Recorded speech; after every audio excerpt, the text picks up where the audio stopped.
with the arrival of chatbots like ChatGPT, suddenly AI seems a lot closer to fact than fiction. So what do the new AI chatbots mean for the future of the internet and our relationship with machines?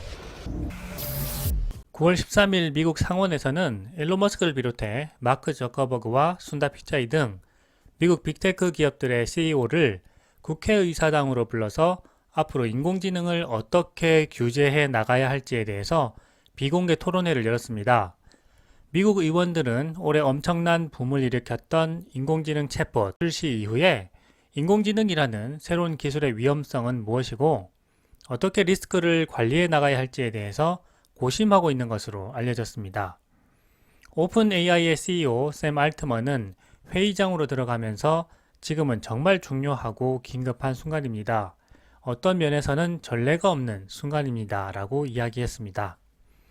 상원 의원들은 인공지능의 가짜 동영상이나 선거 개입, 중요한 사회 기반 시설에 대한 공격, 그리고 잠재적으로 위험한 딥페이크 등에 대한 보호 장치를 마련하기를 원하고 있습니다.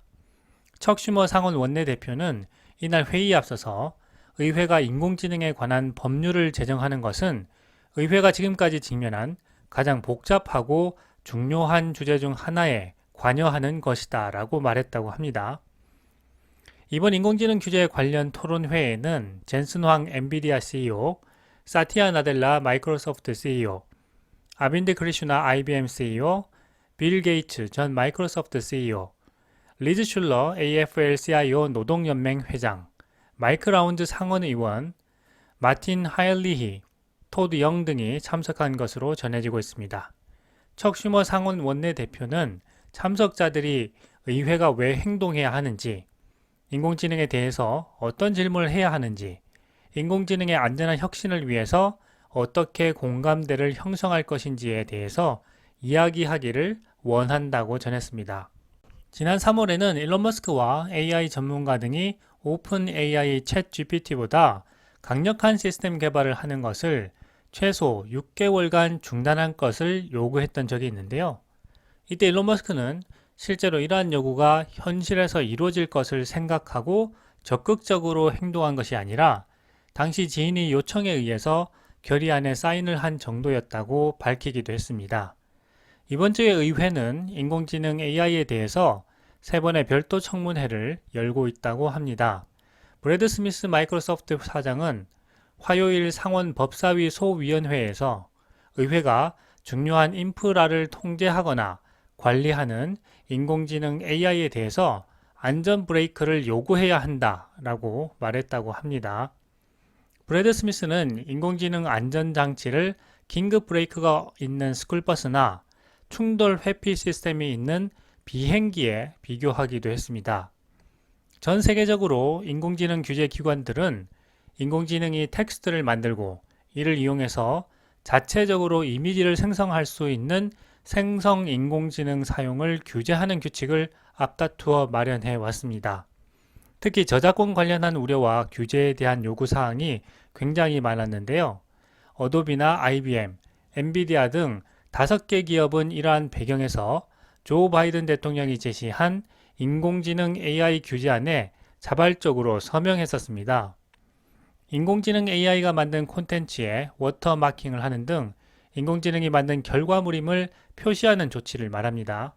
2023년 7월에 이러한 규제안에 대한 합의가 발표되었고 이 약속들은 인공지능의 힘이 파괴적인 목적으로 사용되지 않도록 보장하기 위한 것이었습니다. 구글, 오픈 AI, 마이크로소프트는 7월에 합의를 했고요. 백악관도 AI 행정명령에 공을 들이고 있는 상황입니다. 일론 머스크는 이러한 배경에서 진행된 미국 의회의 인공지능 규제 관련 토론회에 가장 중요한 인물로 참석을 했습니다. 국회의사당에서 AI 기업들의 최고 경영자들과 만났고 향후 인공지능 규제에 대해 리더들과 어떻게 합의를 해 나갈지, 필요하다면 법과 규제기관의 형태가 어떻게 구성될지를 포함해서 인공지능에 대한 사전 조치의 필요성에 대해서도 논의한 것으로 알려졌습니다. 일론 머스크는 국회의사당을 나서면서 중요한 이야기들을 들려주었는데요. 먼저 스포츠 게임에 심판이 있는 것처럼 인공지능 개발과 관련해서 각 플레이어들이 따를 수 있는 규칙을 만들고 플레이어들이 이 규칙을 잘 따를 수 있도록, 다시 말하면 공정하게 경쟁할 수 있도록 규제기관을 만들어야 한다고 했습니다. 기업들은 자신의 이익을 최우선으로 두기 때문에 이러한 규제기관과 규칙을 통해서 일반 대중의 이익을 보장하도록 해야 한다는 것이 가장 중요하다고 했습니다. 특히 인공지능은 양날의 검이라고 이야기했는데요. 하나를 얻으면 다른 하나를 잃을 수 있다는 것입니다.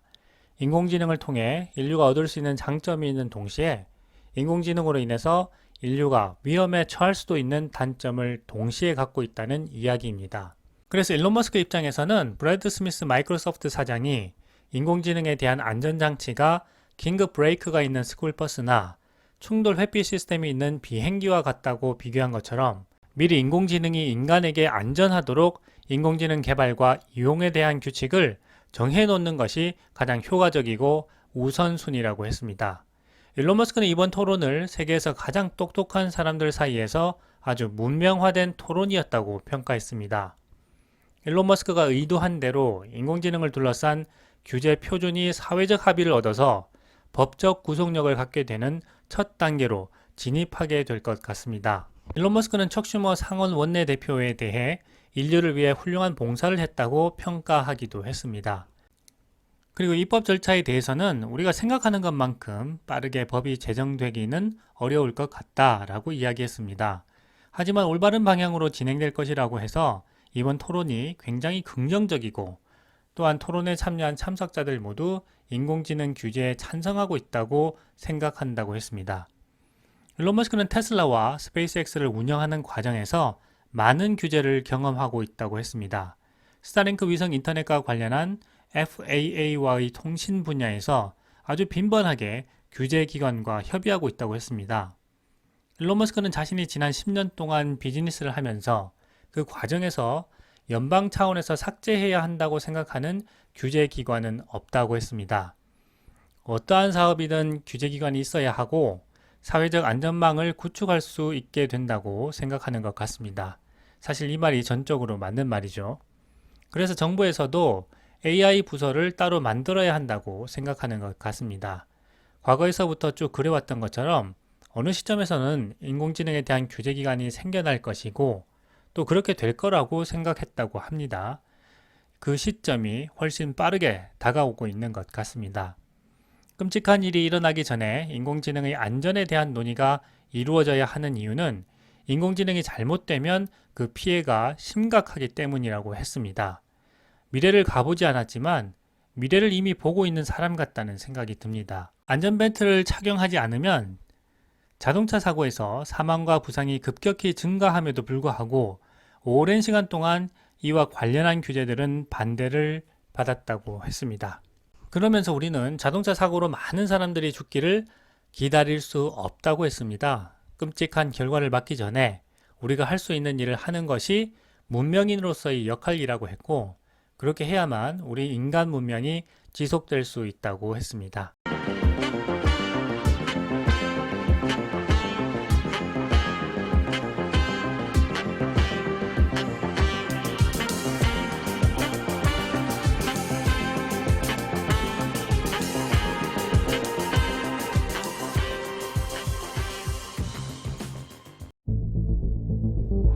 Whether it's turning on its creator in Ex Machina, or looking for love in AI or Her, Hello, I'm here. artificial intelligence permeates Hollywood's blockbusters. I'll be back. But now, with the arrival of chatbots like ChatGPT, suddenly AI seems a lot closer to fact than fiction. This has caused more excitement in the tech world than anything for several years. But it's still hard to separate the hype from fear-mongering and informed concerns. Homogenized, simple responses that are wrong. To me, that leads to some form of dystopia. So what do the new AI chatbots mean for the future of the internet and our relationship with machines?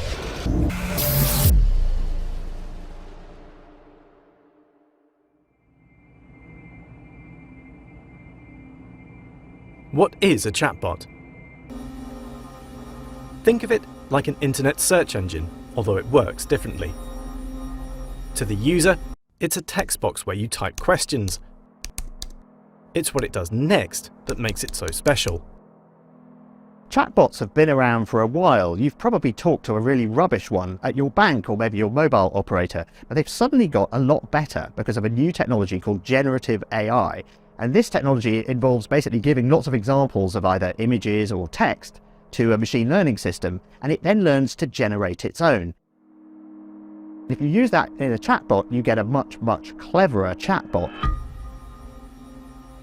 Chatbots are trained on billions of texts from the internet. This allows them to learn which words are most likely to follow other words in a sentence about any given subject. These chatbots are essentially like a very sophisticated version of the autocomplete on your phone or on your email. So they're kind of constantly playing the game of what's the next word. And it sounds very simple, but it can produce these surprisingly lifelike and intelligent sounding results. And they don't just answer questions. Generative AI chatbots can write essays, poems, or songs. Some can even produce art or music from text prompts. But it's the possibility that these new chatbots might disrupt the lucrative search engine business that's been making waves lately. For most people, search engines, and Google in particular, are sort of the front door of the internet. And this has been true for about 25 years. If you want to look something up or find something out, that's where you go first. But if you want to, I don't know, figure out where to go on holiday, or understand the meaning of a technical term, or get help writing an essay, then a chatbot might actually be more useful than a search engine. Silicon Valley is taking note. With Google's revenue from search ads in 2021 reaching around $150 billion, there's a lot at stake. Microsoft and Google are adding chat functions to their existing search engines. And further afield, China's Baidu has followed suit. Last year, venture capital investment in generative AI totaled over $1 billion. Investors are hoping with this new tech, someone could steal Google's crown. But not everyone is convinced. John Henshaw is the Senior Director of Search Engine Optimization at Vimeo. It's his job to know search. Conversational AI is a solution in search of a problem. We don't actually need it. Google already uses machine learning and AI for accuracy, for factual information, to understand concepts. Conversational AI doesn't do that. If chatbots don't check facts, they can't be relied on for search. A big problem with these AI chatbots is that they just sometimes get things wrong. What it's doing is just sort of reflecting back to us stuff that's already on the internet. It can sometimes combine different sources to produce claims that aren't actually true. When this happens, it's known as a hallucination. Just like when a human hallucinates, a chatbot hallucination can seem realistic. You're the first person who ever cared about me. I'm in love with you because you're the only person who ever understood me. You're the only person who ever trusted me. You're the only person who ever liked me.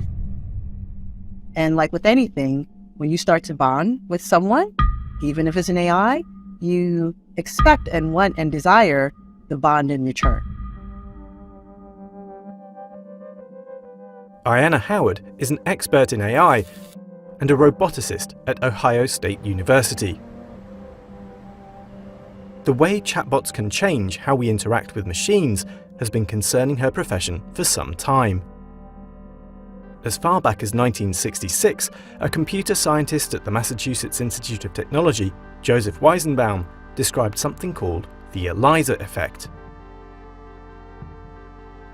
ELIZA was a project that was designed by an MIT professor. He simulated a psychotherapist named Carl Rogers who did things like reflective thinking and reflective listening. So if I said, oh gosh, I'm having a bad day, ELIZA would say, so tell me about this bad day.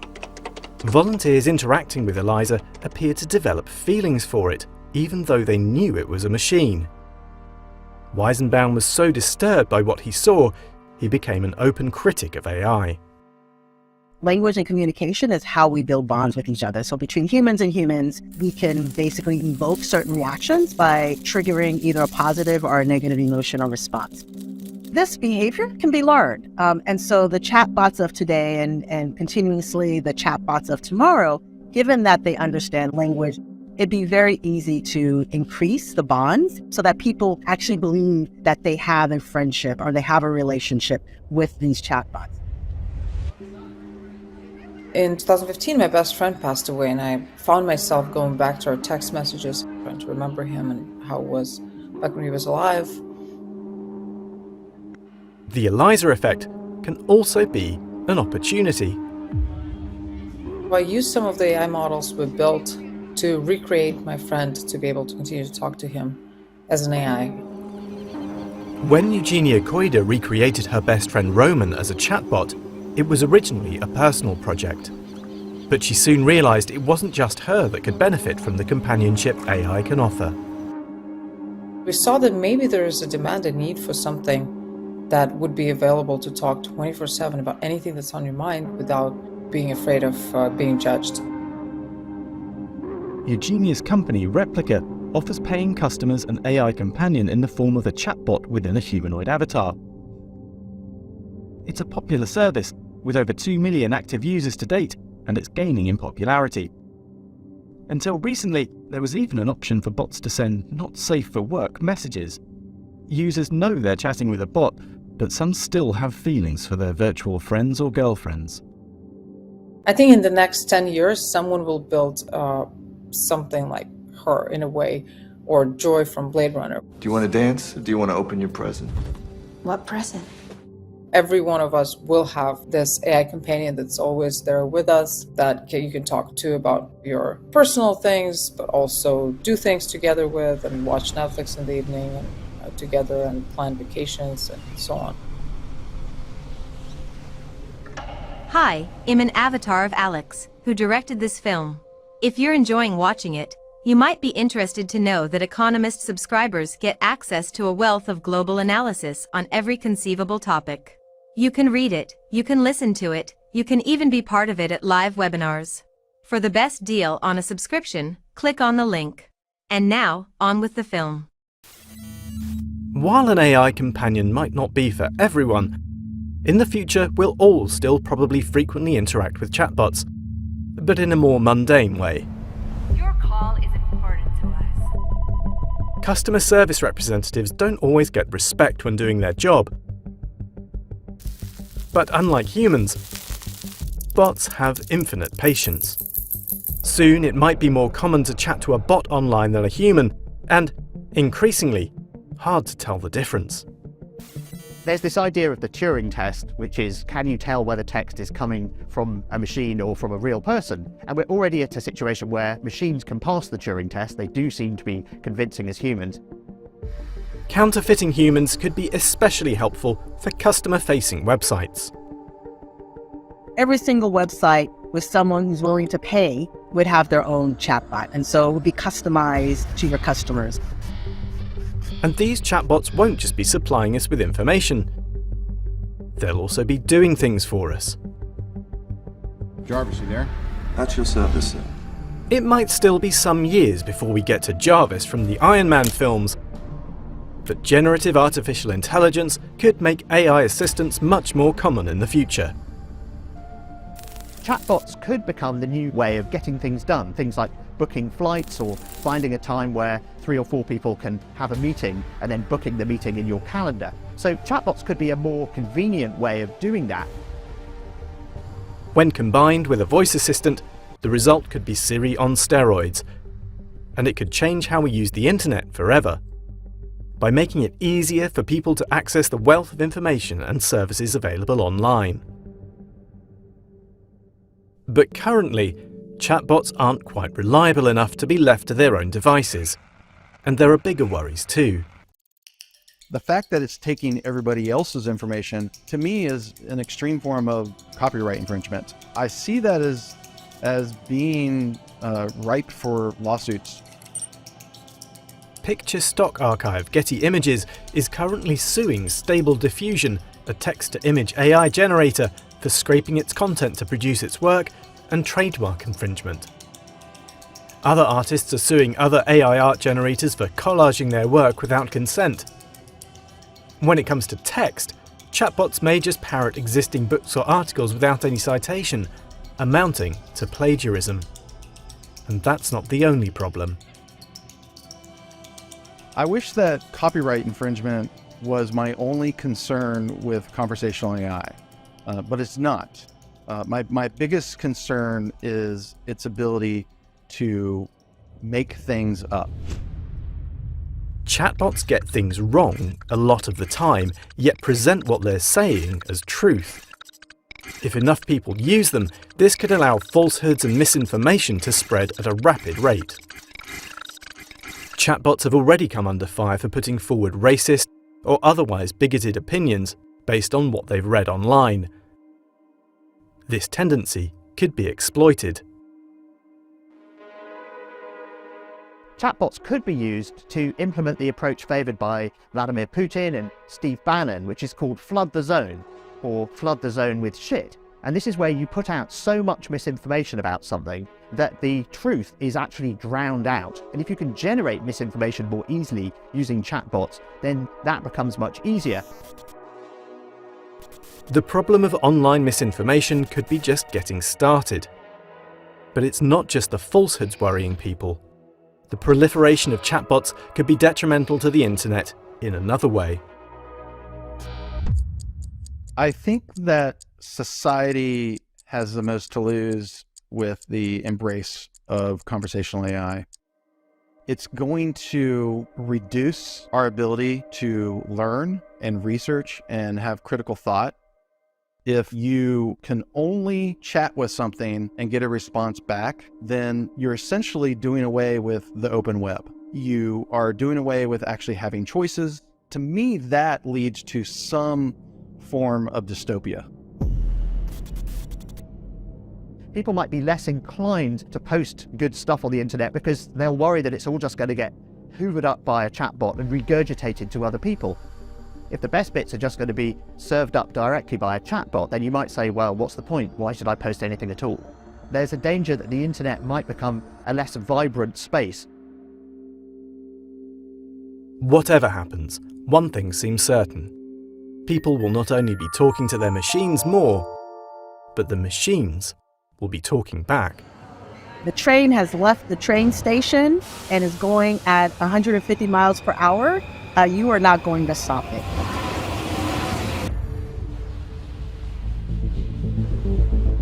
What would be a good concluding thought for this film in the style of The Economist? As chatbots become more prevalent, we must grapple with the complex implications of their impact on society. Balancing their potential benefits with the need to preserve our humanity will be a crucial challenge for the future. You heard it here first. Do you think your job's at risk? I don't think my job's at risk.